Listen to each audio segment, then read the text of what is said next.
Ready ka na? Eh, ano namang ginagawa natin dito? Lulukoy mo na naman yung kaibigan mo.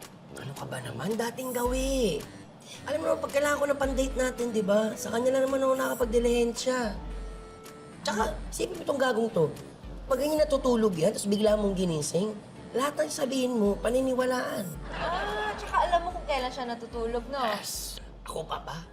Alam mo, kawawa naman yung tropa mo. Inaluloko mo lang eh. Tiyaan mo na yung gagong yan. Ha? Ready ka na. Kumalma ka dyan. Pare! Pare! Ano yan?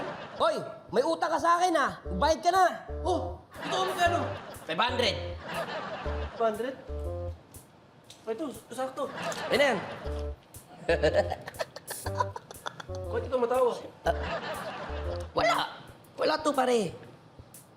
Sabi ko sa'yo eh.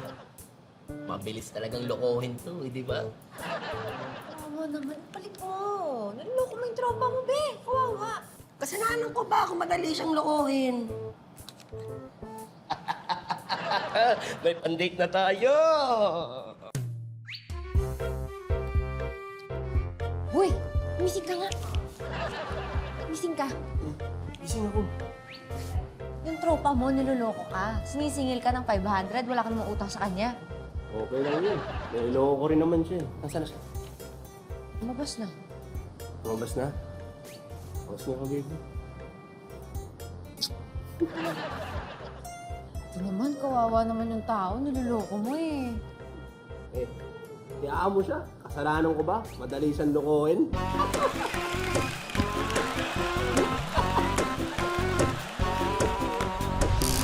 Kapag manalo ako sa eleksyon, mauungurakot ako ng pera ng bayan. Magnanakaw ako. Pero at least, honest ako.